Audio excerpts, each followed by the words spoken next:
what we need to agree on is there's a problem. There's a problem when 22 people a day are killing themselves or more, okay? And we're not really addressing and getting after, how we're saving lives.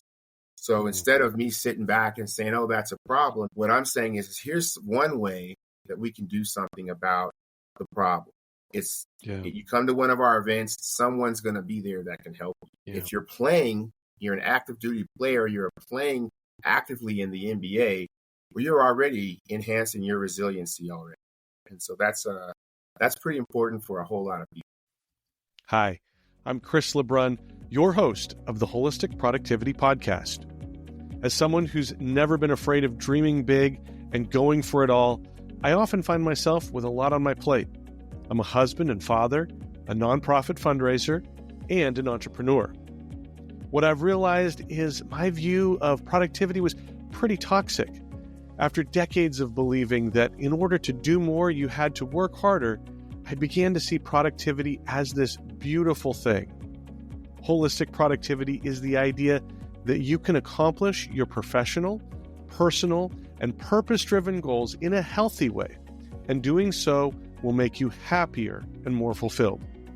Join me each week as we break down myths about productivity, share practical tips for maximizing your time, energy, and focus, and hear from others about their productivity journey. This is the Wholistic Productivity Podcast. Welcome to the Wholistic Productivity Podcast. My name is Chris LeBrun. I'm your host. I'm a productivity coach, and I just thank you for being here tonight. You hear me talk all the time. The motto, the purpose behind this show is dream big, plan smart, and live fully. And my guest today is definitely someone who dreamed big, and I'm sure had to plan smart and is living fully from my perspective at this point. My guest today is Mike Meyers. No, not that one, which I'm sure he gets a lot, but Mike is a veteran who served in Operation Iraqi Freedom and had over 23 years of active duty in the U.S. Army. After years of being a voluntary coach for military basketball teams, Mike had a vision for a full-fledged military basketball league. And in 2017, he was co-founder of the MBA, the Military Basketball Association. Since then, Mike has worked tirelessly and crisscrossed the country to grow the league and bring more partners on board. And let me tell you, Mike's work has paid off. The men's league has about 30 teams, and the women's league has about 5 teams as well.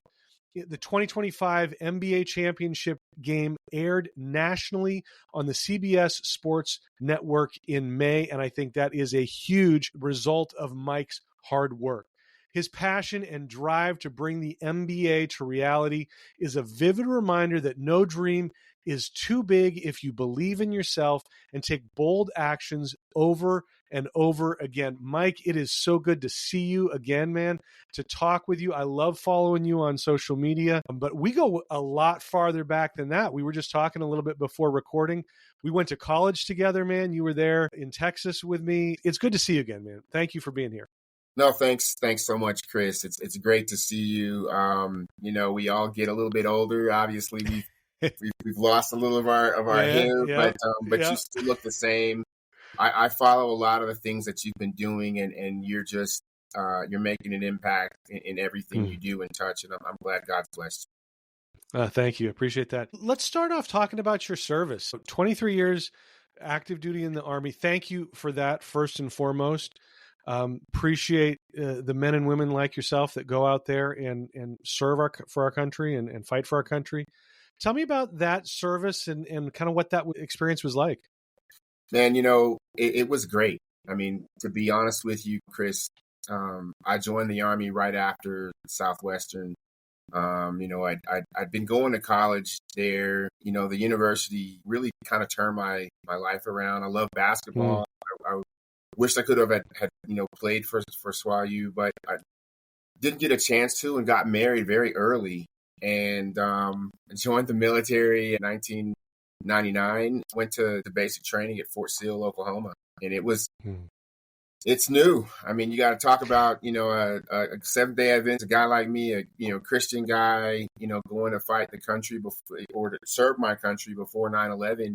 It was new. It was a very, very different army than what we see today. There hadn't been any real conflicts, that we'd seen. And so I thought that I was joining the service to do what everybody does, pay for college and get everything, out of the way with. But I did want to serve my country. I had a higher calling. Very quickly, my life changed, so in 2000, my daughter was born and love her to death. And then obviously a year later, we have September 11th. Yeah. And so that the world changed. I was enlisted. I wasn't an officer at the time. And, it's been a journey. It's been a joy. I've had, the military obviously has its challenges. Sure. But it was still a vision of mine to lead, to lead men. And I loved my time in the service. I'm proud of it. It came with a lot of challenges. I deployed. I went to war. Saw some very, very, very difficult things that, most Americans don't get a chance to see. But I loved it. I had the support of my family. I'm sure you remember my sister Susan, my brother Benjamin, Joseph. They were all very supportive. My mom and dad, my father's a minister. And so when I had to leave and go to war, and I, my former wife, Aida, we both went to war together.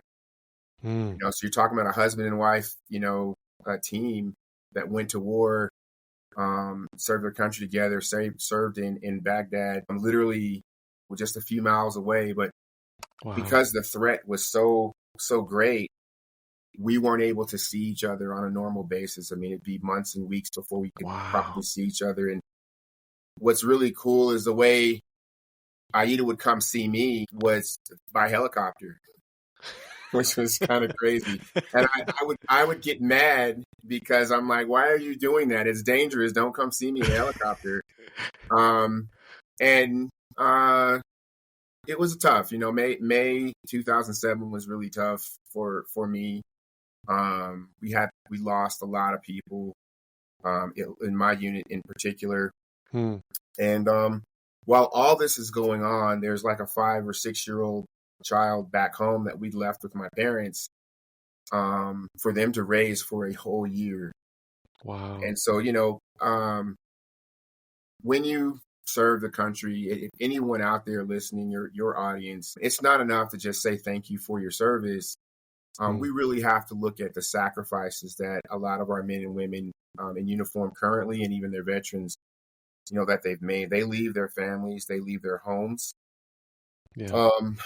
And it's the families that are left behind that have to pick up the pieces while those service members are away. And so I came back, and I don't know how much time we have, but I came back very different, Chris, from war. It was challenging, and everything that I've done, everything that I do with the MBA has a basis in what I faced during my deployment. And so having a platform to speak about the issues that affect military and veterans is very important. And I'm just thankful that I'm able to tell my story. Yeah. Yeah. I think what you said there is so important. We often thank the person who was serving, but it is the whole entire family. It's the spouse, it's the kids. In your case, it's the extended family that's pitching in to serve. And I do think that is just as much service for the country as the men and women that are boots on the ground, so to speak, because it is, it does take a village. It takes everybody coming together. And so your story definitely points that out, I think, more than many, to have both mom and dad, right, overseas at the same time. That's, it was tough. It was tough. Yeah. She was there before me. That's the thing that, about, my former wife, that the thing about Aida that was so special was that, she was there before I was there. I kind of packed up the home, but she left before I did and was in country before I was. And she stayed longer than I stayed because I was medically evacuated. And so she stayed for the full 12 months during the deployment. So, and then I think about like my brother, my sister, my mom and dad. My mom and dad took care of my daughter, got her into school, hugged her and kissed her whenever she was crying at night and missing her mom and dad. Whenever she woke up with the nightmares, they were there. My brother was so amazing. He took care of my house. He took care of my car. He mowed my lawn. When I got back home, I was like, hey, typical SDA. I got back from my plane. I got off the plane. He picks me up from the hospital because I was at a hospital. Yeah. And I said, Burger King veggie cheeseburger right now.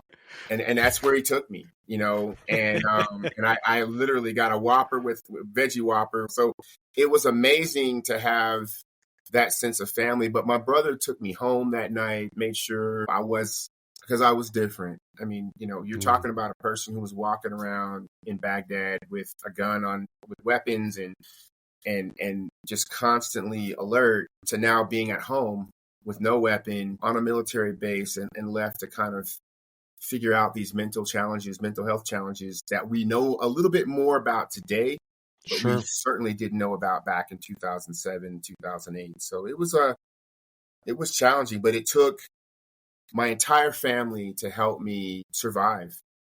And I went from a period of suffering to surviving to, what you said a few moments ago, thriving. Yeah. Yeah. No, that's amazing. I think before I even knew about the MBA, I was seeing you coaching basketball for the military. Talk about that. Because it was a volunteer role that you did. So I'm sure those were the early stages of what ended up being the Military Basketball Association.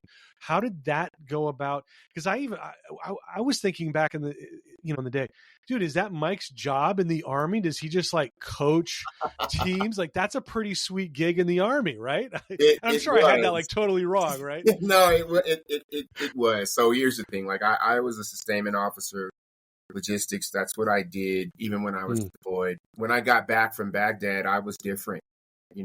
I literally suffered from post-traumatic stress injuries. I had seen things that you shouldn't see. Processing that was very difficult. So when I got to Fort Riley, Kansas, I was stationed in Kansas for a while.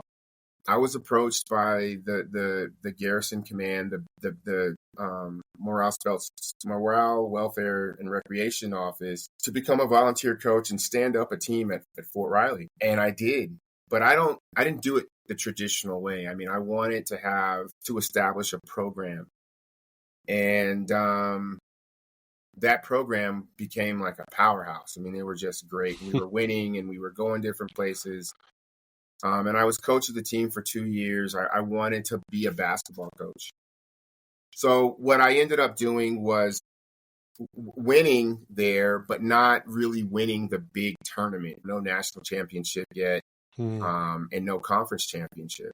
And so I left Fort Riley, Kansas as one of the best, as a good coach in military basketball, but not well known. So I went to Korea, walked into the sports office and said, hey, look, my name's Mike Meyers. I'm a military basketball coach. I would like to be the coach here in Daegu, South Korea for Area 4. And the rest is really history. I told them exactly what I was going to do, that I was going to win every tournament in Korea. And that's exactly what happened. And so after that, and that was a great team. I'm like, I don't have anything else to win in the Pacific or in Korea. So I moved back to, all the while I'm doing this, I'm a logistics officer. I'm an operations officer. So I'm working, but basketball is kind of my hobby, the thing I do to keep my mind straight. In 2013, I was diagnosed with post-traumatic stress. They put it in my military records. And so I took myself, I stepped forward and said, hey, I need some help. The basketball was always my therapy. And so when I went to Fort Hood in Killeen, Texas, the sports office reached out to me.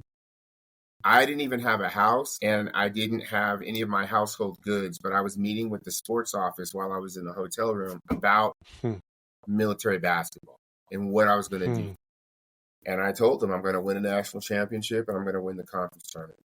And in 2015, we ended up winning the national championship and winning the conference tournament. And Wow. from there, I had seen so much about what these sports programs could do to help not myself, but people that were suffering from post-traumatic stress injuries and mental health challenges to their mental health fitness, that in 2016, we won again, back to back. And then I stopped coaching and we started the seeds and the foundation for what we know now as a Military Basketball Association.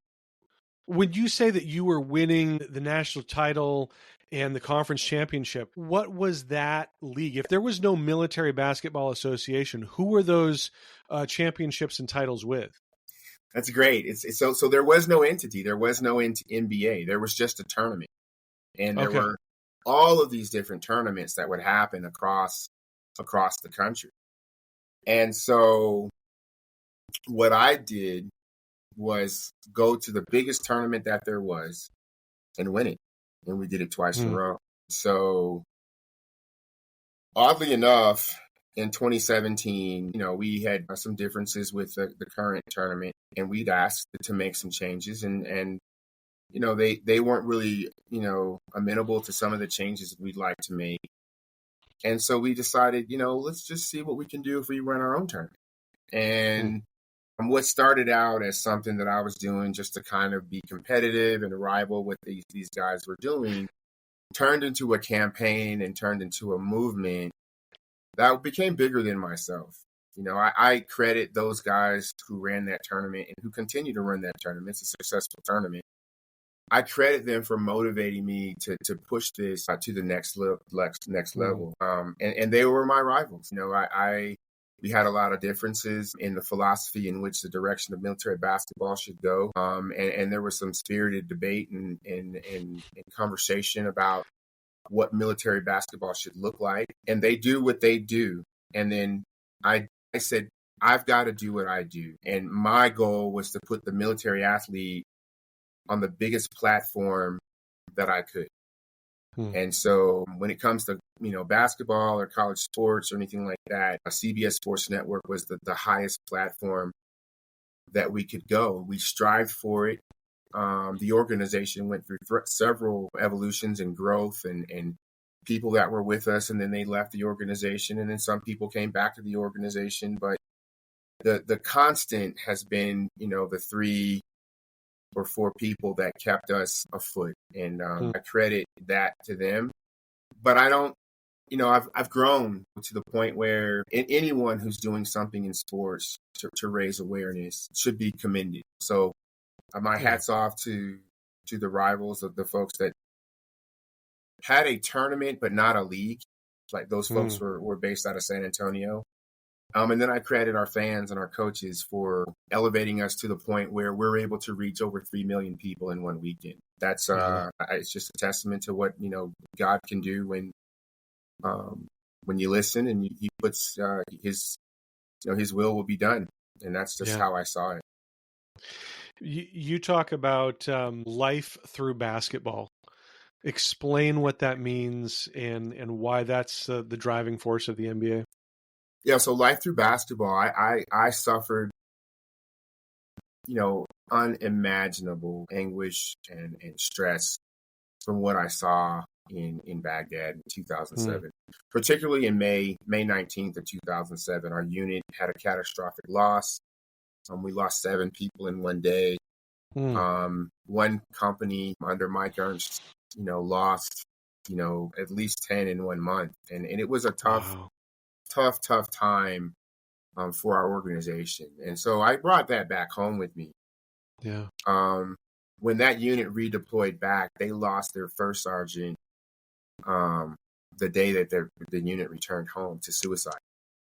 Wow. And so when you look at life through basketball, you have to look at what our veterans and our service members are going through and how hard it is for them to talk about the challenges that they face with their mental health.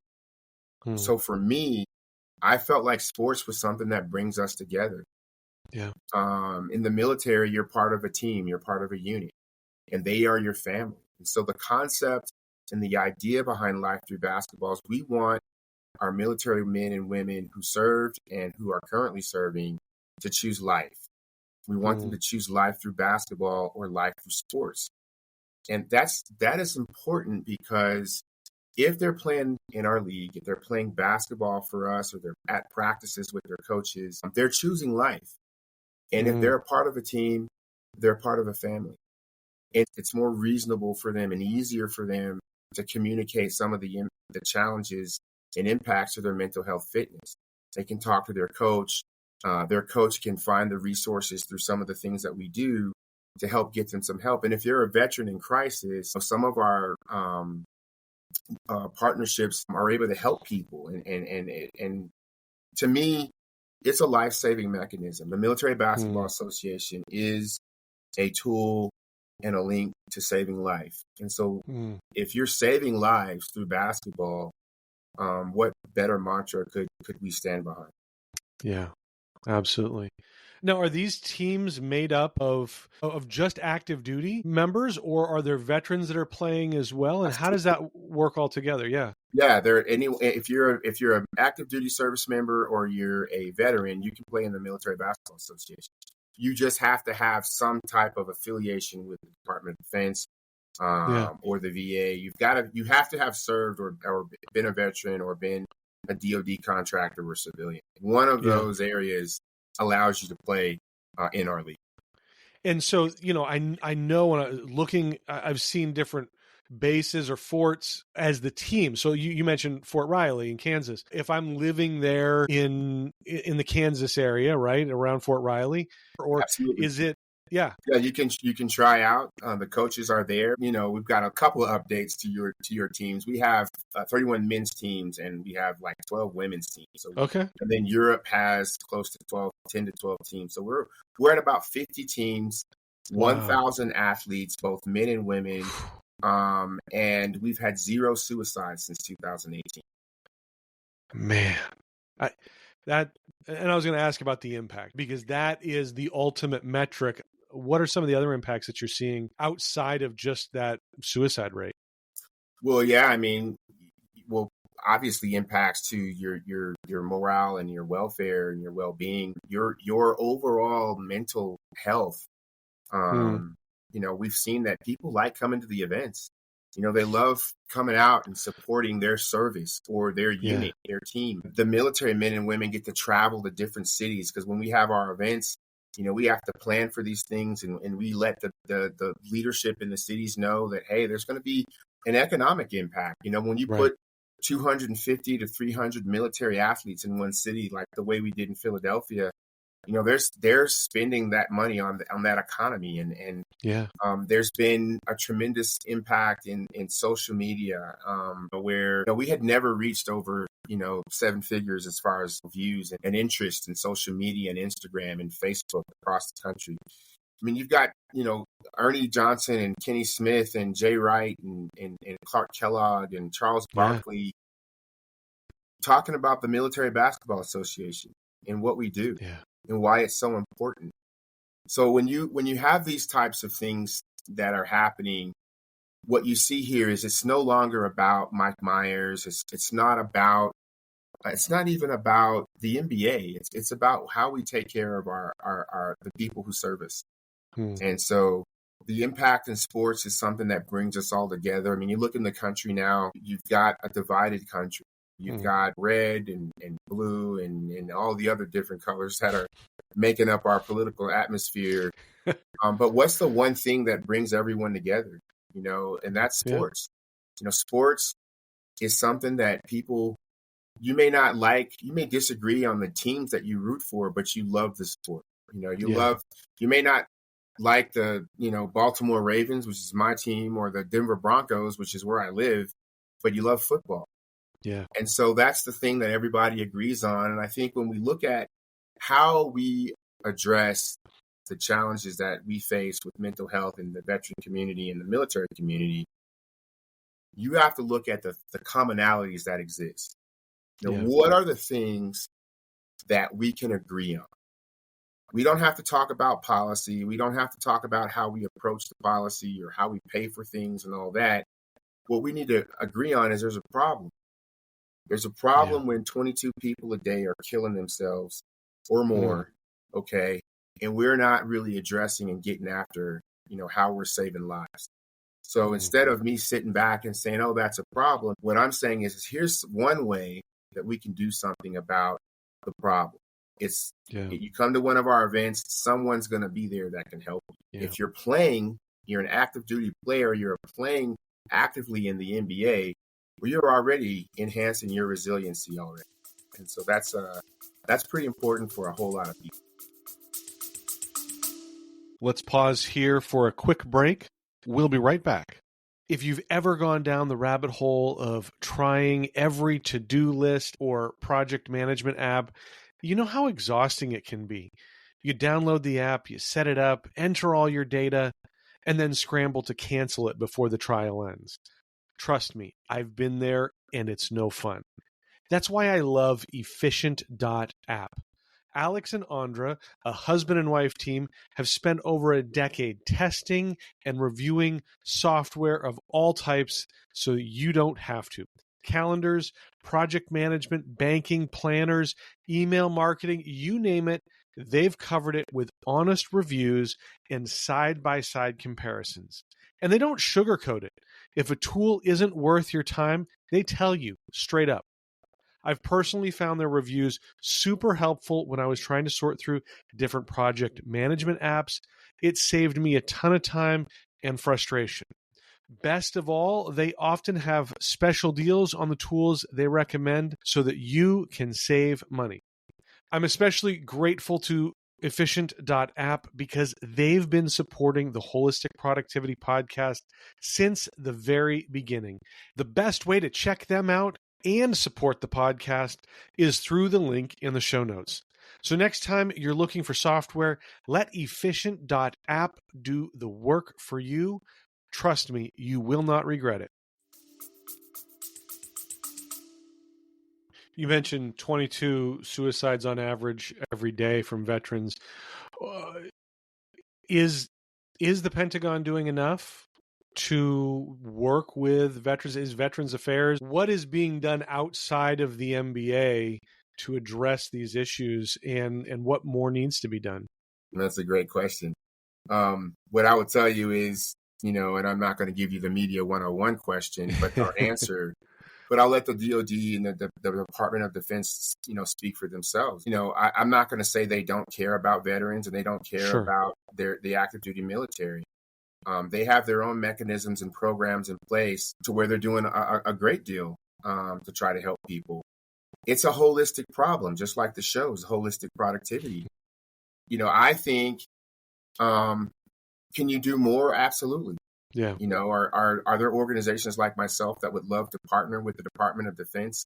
Absolutely. Both Secretary Collins and Secretary Hegseth at the Department of Defense and at the Department of Veterans Affairs, they're both have different approaches than the previous administration. Right. The bottom line is that I may not agree with the politics of either administration, but I have to understand that those are the leaders that are in charge right now. And so our job in the MBA is to work with anyone who wants to enhance the mental health fitness of veterans and active duty. So are they doing enough? I don't have any of the data that says that they're not. And I know when I was in, there were quite a few things that were in place that I could point to both on the active duty side and on the Veterans Affairs side that helped me. I'm a recently retired military person. I retired 3 years ago. Before I even got out, there were people calling me, checking on me, asking if I was okay. Yeah. One suicide is too many. Yeah. And so agreed. On the active duty side, there are things that are in place to try to help people and look for signs of anybody that's in some type of crisis. So I feel for them because they have a very tough task with a wider population than just my 1,000 volunteer athletes. Sure. But if someone said, hey, are they doing the job? Are they doing enough? I'm going to say there's no evidence out there that says that they're not. Yeah. So let me flip that same question, maybe less controversial question. What, or is there anything that civilians like myself can do to combat this epidemic of mental health? Yeah, I would say to educate yourselves on the things that are in place to help veterans. Understand what it means to employ a veteran or to employ someone or to relate to someone who's active duty. You know, our conflicts are, you know, the major conflicts that I was a part of in 2006 to 2008. A lot that's there's a gap now. You know, there's been, I'm not going to say we've been completely at peace, but we don't have, operational units going over and deploying like we did during that time frame. So what you're left with is trying to understand people who have been to war and have deployed. And so those people are now going into the civilian and corporate workforce. And so understanding what it means to have someone like that in your organization, not because they have post-traumatic stress, but what they bring to your organization, and how you hire them and how you relate to them, because their experience and their different, their experience and backgrounds are different. That's one way I would say civilians could be involved, but also just to me, knowing the 988 number and knowing how to recognize someone who's in crisis, that's a veteran. You may not have the tools directly to help them, but you need to be able to connect to the resources there. 988 is the National Suicide Hotline, correct? That's the Veteran Crisis Hotline. Oh, Veteran Crisis Hotline. Okay, perfect. We'll definitely put a link to the show in the show notes for that. And I think it's something that we all have to have some ownership in, right? I did not serve. I was not in the military, but the issue is, seems from my vantage point like it's a crisis. And, I want to know, what can I do from my place? And I think, again, understanding that veterans are not going to be coming at life from the same perspective that I do, because they have experienced different things and seen different things. And we need to be aware of that as they are in the workforce with us on the civilian side. So, yeah. Well, I'll tell you, you definitely would have done a great job in the service, man. You've been great. I don't know about that, man. The crazy thing is, right, when I was a little kid, I think a lot of little kids, little boys, they think about going into the service, and I couldn't do push-ups, and I was afraid of how many push-ups I could do. And that for me, that kind of like wrote it off right there. I was like, I can't do push-ups, so I could never go in the Army. That was like the one thing that kept me from it. Chris, the first day I did push-ups, the first test I had doing push-ups, I could only do 25. And I was a very, athletic person. Yeah. Southwestern. I loved playing basketball. I was in there all the time playing in the gym. But when I left to go to basic training, my first physical fitness test, I could only do 25 push-ups, and I could only do like maybe 65 sit-ups. And so I don't think I would have gotten 25, man. You were a lot more buff than me. Still are, by the way. I don't know about that. I try to stay in shape. I try to stay in shape, but it's been pretty cool. Yeah. Talk to me about some of your partners with the MBA, because I think this is the thing to me. I'm in fundraising. I understand the relationship, the sponsorship side of it for in the nonprofit world, what the equivalent would be. But you've got partners, Paramount, obviously CBS, you talked about that, the sports network, Amazon, DirecTV, Wounded Warriors, Body Armor Beverages, Oklahoma City Thunder, the NBA team, the NBA team, sorry. Talk about that process. How did it come about that you have all these big names working with you and supporting the NBA? Oh, God's will, man. I be honest with you, and literally, just Him blessing us for blessing me and my team with the uncanny ability to just connect with people with our message. And so CBS came about by LinkedIn. I messaged Betty Diaz from she used to work at Paramount Veterans Network, and she put us in touch with people at CBS Sports Network. We had a call, and they had the availability in 2023 to put us on national television. And then we had a great viewership, or enough to where they gave us a 3-year deal. And then, Wow. DirecTV was great. They believed in what we were doing. We had Body Armor was okay. It's a great partnership for the year that we had them, and they were able to deliver hydration to our military athletes. But a couple of big ones that come to mind are like Wounded Warrior Project, which aligns exactly with what we're trying to do, and that's impact people that are in transition. Amazon Prime came on a little bit later, but they employ so many people. So when you start looking at what does Amazon do and what does Wounded Warrior Project do, Wounded Warrior Project helps people with their claims and their benefits and helps them transition from active duty out into the veteran and civilian workforce. And then Amazon is an employer. I mean, they have got, millions of people that work for them. And they're just phenomenal in what they do for veterans. And then the last two that were huge the last 2 years, and the reason why we've been able to be as successful as we are, the Department of Veterans Affairs came on board last year. Just incredible. I mean, we were able to build up enrollments for folks with veterans that needed benefits and enroll for their benefits. And we were able to educate the public on what the Department of Veterans Affairs is able to do for veterans. That is their job. That's their cabinet position. That's what that position's for. That department is for that, established by Abraham Lincoln. So when you look at that, the Department of Veterans Affairs, that's really kind of how we were able to go. And then finally, last one was Genentech, a pharmaceutical company that is doing so much in the realm of innovation and science and technology and biotechnology to try and help people and help veterans across the country with things that impact their health.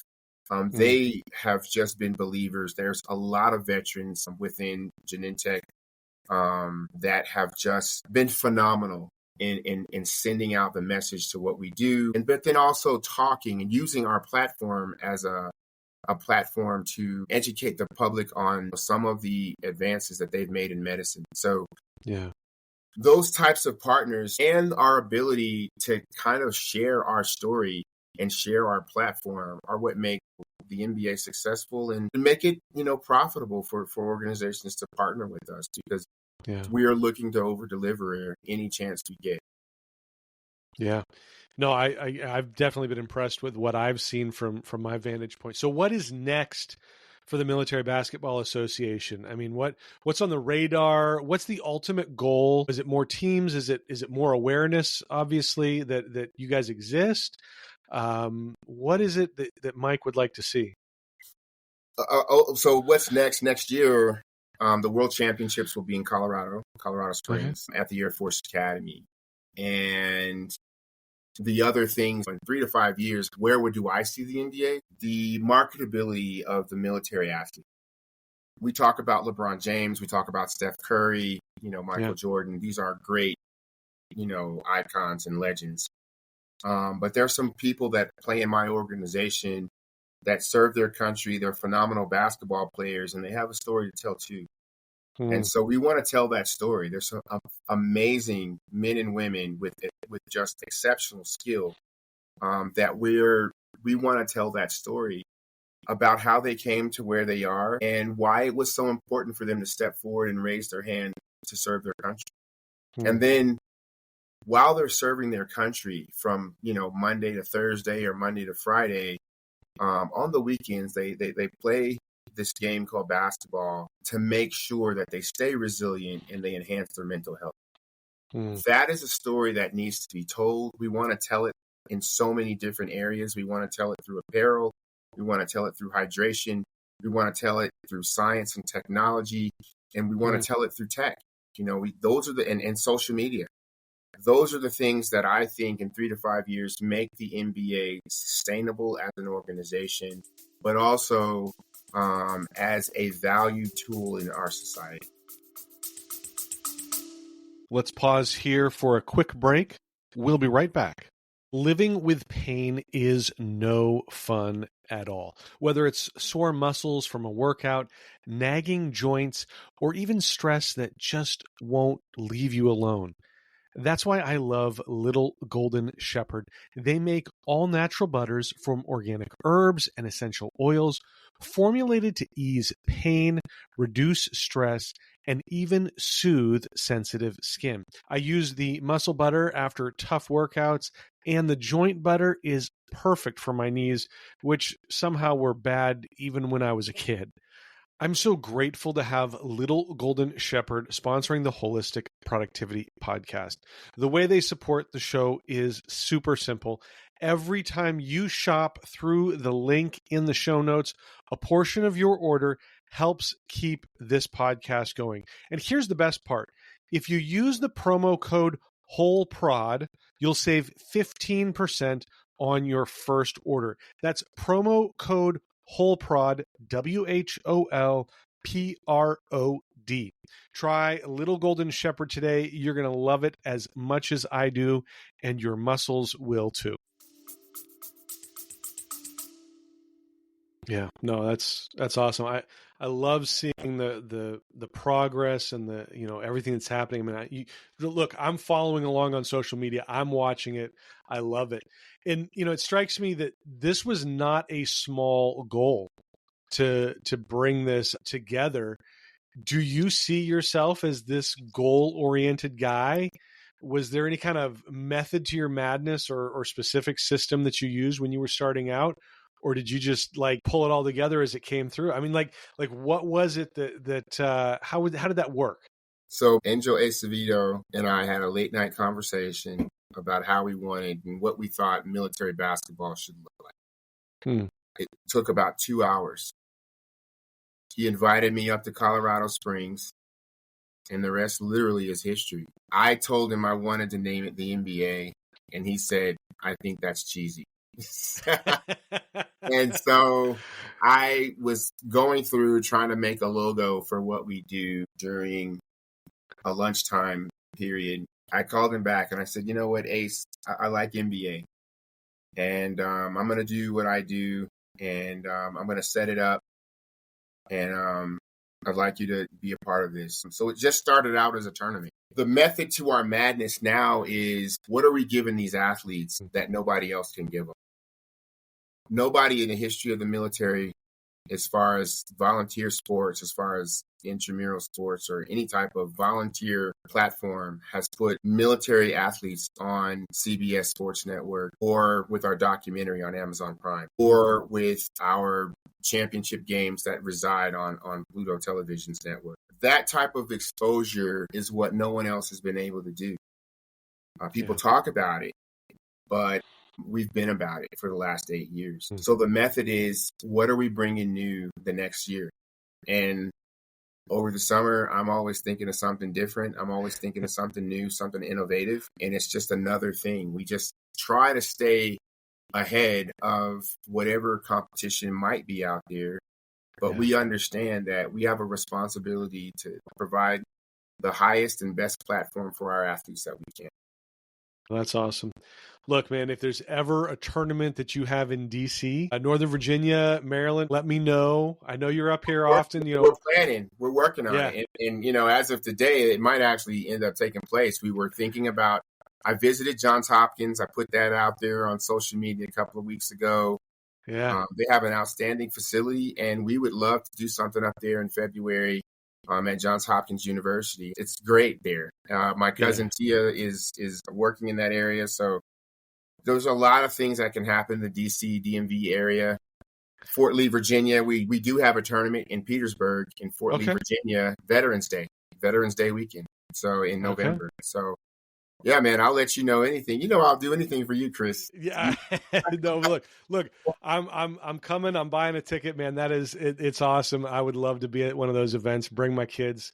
My youngest son is basketball obsessed, so he would love it. And awesome. yeah, no, man, Mike, I love hearing about this. Thank you for sharing and for doing this. And first and foremost, I mean, because I think there is such a need to reach our military, active duty, our veterans. And thank you for stepping up and taking a role in doing that and in doing what you can in that. And I love that it's working out. I love watching it blow up and have such success. And thank you. Kudos to you and the rest of your team. But thank you for doing that and for being here tonight.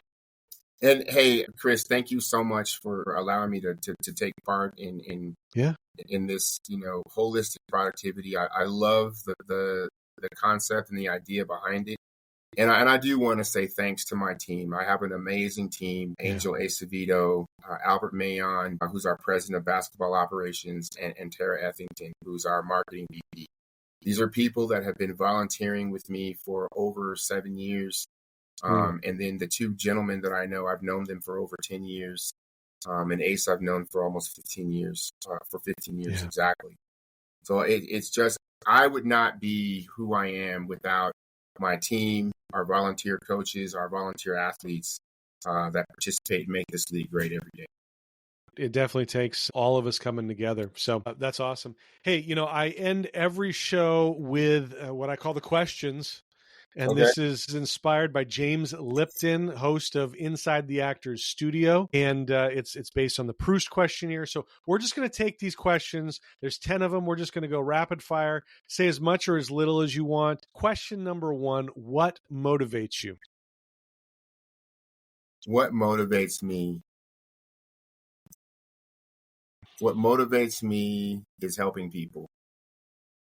Helping them every day. I wake up every day trying to figure out how I can make an impact on society and how I can help people through the platform that God's given. What discourages you? Doubt. People that second guess, a particular course of action, or when someone says, just doubt. People that are small-minded or perceived challenges that folks will think are too hard. That's a little discouraging. Yeah. One word that describes you at your best. Competitive. One word that describes you at your worst. Competitive. I don't know. Twist. No, I think, let's see, at my worst, I've had some low points in my life, so I'd say depressed. Yeah. Yeah. Other than family or work, what gives you purpose? God. God gives me purpose. My faith. Yeah. What guilty pleasure brings you joy? Guilty pleasure brings me joy. I don't coach anymore. I loved coaching basketball. And